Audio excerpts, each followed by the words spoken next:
Salut, c'est le Doc, j'espère que vous allez bien. Petite vidéo pour vous parler de ce qui s'est passé au Japon le 17 et 18 décembre 2016. Il y avait le Jump Festa à Tokyo. Et qu'est-ce que c'est que le Jump Festa? C'est tout simplement une sorte de grosse, oui on peut appeler ça une convention faite par la Shueisha qui va un petit peu parler de tout ce qu'il édite au niveau manga. Et bien sûr, en 2017, il va y avoir un truc hyper important. Je pense que si vous regardez mes vidéos, vous êtes obligatoirement au courant, mais pour ceux qui vivraient dans une grotte, je vais quand même le rappeler, c'est tout simplement les 20 ans de One Piece. Et la Shueisha n'avait pas fait les choses à moitié pour reprendre vraiment les 20 ans. Ils avaient fait une immense fresque où on pouvait voir chaque année symbolisée par un artwork d'Ichiro Oda. Et sur le côté, on avait un petit parchemin où ça reprenait les moments marquants de chaque année. Après, on avait aussi un artwork pour justement cette année 2016. Et là, on voit vraiment une thématique bleue qui fait fortement penser à All Blue.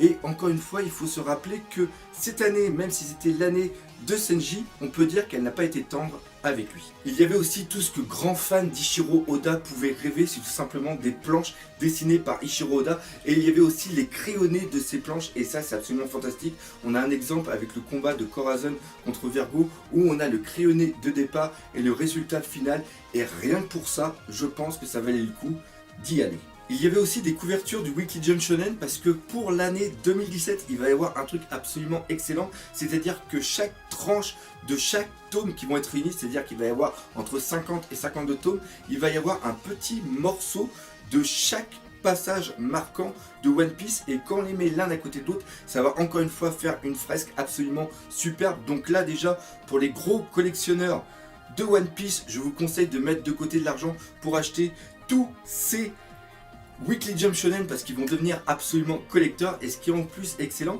c'est que celui qui va sortir la semaine prochaine est un complément de celui qui est déjà sorti la semaine dernière. C'est-à-dire que quand on met les deux l'un à côté de l'autre, ça forme un unique et même dessin qui est un hommage justement pour les 20 ans de One Piece. Et enfin, il y avait surtout un truc que moi j'adore, c'est tout simplement des cheatés couleurs de l'arc Zou. Et j'espère que ceux-là vont bientôt sortir parce qu'il me les faut absolument pour ma collection. Alors pour ceux qui s'étaient déplacés à la Jump Festa pour voir Ichiro Oda, comme l'année dernière, c'était mal barré parce que il n'est pas venu.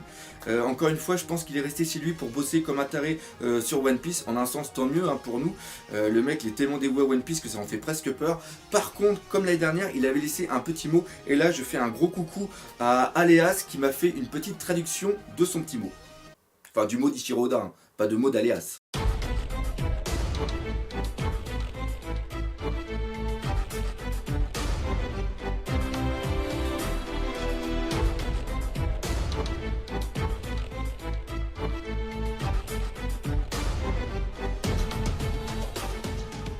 Mais surtout à cette Jump Fiesta, ce qui a été important au niveau de One Piece, c'est qu'on a eu 3 informations primordiales par rapport à ce qui va se passer au niveau de One Piece pour cette année 2017.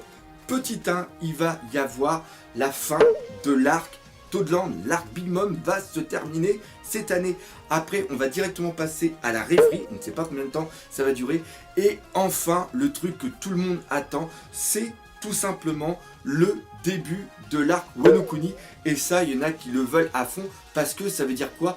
Tout simplement le retour de Zoro. Alors pour cette année 2016, j'ai fait un petit planning pour moi, des prévisions un petit peu des arcs, quand est-ce qu'ils vont se terminer et les autres quand est-ce qu'ils vont commencer. Alors pour vraiment, alors je vais regarder parce que vous savez que moi les chiffres et les dates j'ai vraiment du mal. Pour vraiment comprendre la logique, on va reprendre au début d'année, et le début d'année a été marqué par tout simplement l'arrivée sur Zou. C'était le 10 janvier 2016 et c'était le chapitre 802. L'arc Zou a duré 20 chapitres, c'est-à-dire 2 tomes, et s'est terminé le 7 avril 2016. Après l'arc Zou, on est arrivé sur l'arc Toadland qui est l'arc de Big Mom. Lui, il a commencé le 15 avril 2016 avec le chapitre 823 et je pense qu'il va le faire 50 chapitres. C'est-à-dire à peu près 5 tomes. C'est à peu près ce qu'on a dans cet arc. Encore une fois, j'en parlerai en détail tout à l'heure, mais je ne pense pas qu'il va y avoir la chute de Big Mom dans cet arc-là. Ça va plutôt être au niveau du Garma Double Six. Et là, c'est-à-dire le prochain chapitre qui va sortir, c'est le 22 décembre. Ça va être le chapitre 850. Et là, on est arrivé à mi-décembre. Donc, vu qu'on est à peu près à la moitié du chapitre, je place le chapitre 873. Alors pourquoi 873? Parce que tout à l'heure je vous ai dit que le premier chapitre de Toadland était le chapitre 800 23. Donc si tu rajoutes 50 chapitres, on arrive au 873. Et lui, je le place sur mi-juin, début juillet. Parce qu'avec les pauses d'Ichiro Oda, on ne sait pas encore comment ça va être. Et donc là, on va directement arriver à la rêverie. La rêverie, je ne pense pas que ça va dépasser un tome. Un tome consacré seulement que sur la rêverie et sans information par rapport au Mugiwara, c'est quand même assez dur. Personnellement, moi je suis plus dans les 5 chapitres à 7 chapitres. 7 chapitres, ça serait vraiment bien parce que ça permettrait justement de terminer sur un compte rond. Parce que là, je tape sur 873, la fin de l'arc de Big Mom, c'est-à-dire Toadland. Donc si on rajoute 7 chapitres, on arrive sur le chapitre 880. Donc pour moi, ça fera un compte rond. Et donc 7 chapitres, c'est à peu près 2 mois. Voilà. Donc, tout juillet, tout août, ça nous fait arriver à une rentrée début septembre, mi-septembre avec l'arc Wano Kuni. Je ne sais pas si ça va être la vérité, mais dans ma logique, ça semble bon. Laissez dans les commentaires ce que vous, personnellement, vous en pensez. Mais personnellement, je pense que ça va être ça. Alors maintenant, qu'est-ce qui va se passer dans tout ça? Comme je vous l'ai dit tout à l'heure, il reste à peu près 20-23 chapitres, c'est beaucoup trop court pour la chute, un gros combat contre Big Mom pour la chute de Big Mom. Donc il va se passer quelque chose, et encore une fois, l'animosité qu'il y a entre le Garma Double Six, l'histoire de Senji, la délivrance de Senji. Vous avez remarqué que j'ai dit Senji, j'ai pas dit garçon, hein. Comme quoi que je suis gentil. Donc c'est trop court. Donc il va se passer quelque chose entre le Garma et Big Mom qui va finir par que Luffy soit relâché. Voilà, on ne sait pas encore comment ça va se passer, mais c'est un truc comme ça que je vois, et ça amènerait à un truc très important, c'est-à-dire que juste après, on va avoir la rêverie, et la rêverie, qui c'est qui était invité à la rêverie? Parce que c'est tous les royaumes, et ben l'un des plus gros royaumes de North Blue, c'est tout simplement le Garma Double Six. Si le Garma Double Six, il s'est passé quelque chose avec Big Mom et qu'ils arrivent à s'en sortir, ils vont aller à la rêverie pour justement prévenir d'une... Je dis peut-être une connerie.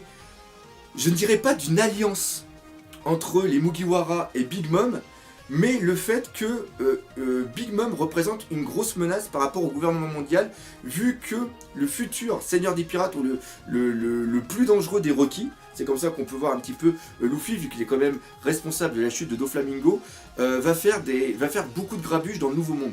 C'est comme ça que je vois. C'est-à-dire que le Garma Double Stick va réussir à s'en sortir au niveau de Toadland, et là ils vont arriver directement à la rêverie en disant « Oh putain les gars !» La rêverie serait déjà un petit peu commencée, hein, il y aurait déjà des petits trucs de fin, et puis eux ils arrivent là en force en disant « Hop, arrêtez tout, là il y a Big Mom et qui est pas contente, elle est en train de foutre une grosse merde au niveau du nouveau monde, et il y a les Mugiwara avec, donc il serait peut-être temps de se réveiller et de faire quelque chose. » C'est un peu comme ça que je verrai la chose. Et ça c'est encore plus important parce qu'on sait que Vivi est quand même, entre guillemets, un petit peu ami avec les Mugiwara. On sait que par rapport à Dressrosa, qui est un royaume qui fait partie des 20 au niveau du gouvernement mondial par rapport à la rêverie, et ils doivent clairement leur délivrance par rapport aux Mugiwara, et ça Fujitora il l'a quand même dit franchement. Et il y a aussi un autre truc, c'est Elisabello. Elisabello qui fait partie d'un royaume, et ce royaume est assez important pour être présent aussi à la rêverie. Donc là il y a déjà des trucs. Pensez aussi que Drum va être en conflit avec Black Drum Kingdom, qui est par rapport à Wapple. Et on sait aussi que Wapple, durant la précédente rêverie, avait foutu une baffe à Vivi. Donc vous voyez que... Et l'autre truc encore méga important, c'est qu'à la précédente rêverie, c'est là où a été annoncé Dragon. Et je ne sais pas si vous vous rappelez, mais à un moment on a vu une photo du bureau d'Ichiro Oda, et on a vu qu'il y avait il y avait 4 cahiers, si mes souvenirs sont bons. Il y en avait un sur le Gear 4, il y en avait un sur Big Mom, il y en avait un sur Zoo, et il y en avait un sur Dragon. Donc la rêverie va peut-être être aussi l'annonce de Dragon. Parce que vous savez qu'il s'est passé quelque chose avec justement le gouvernement mondial, enfin la marine qui est arrivée en même temps qu'il y avait un combat entre les révolutionnaires et Barbe Noire. Enfin un truc comme ça. Donc encore une fois, il y a un sacré merdier qui est prévu. Donc voilà pourquoi la rêverie a son importance. Et enfin, on a Wano Kuni. Wano Kuni, le retour de Zoro, tout le monde l'adore, tout le monde l'attend. Les samouraïs, Kaido, le Shogun, voir la tête du Shogun, voir ce que Zoro va devenir. Est-ce qu'il va avoir des techniques de flamme avec son katana? Qu'est-ce qui va se passer? Est-ce qu'il va y avoir des dragons? Est-ce qu'il va y avoir... Enfin, plein de trucs vraiment, vraiment excellents. Tout le monde attend énormément au niveau de Wano Kuni. Faut pas qu'Ichiro Oda se loupe là-dessus. Je pense pas qu'il va se louper, hein, mais ça prévoit une fin d'année absolument dantesque.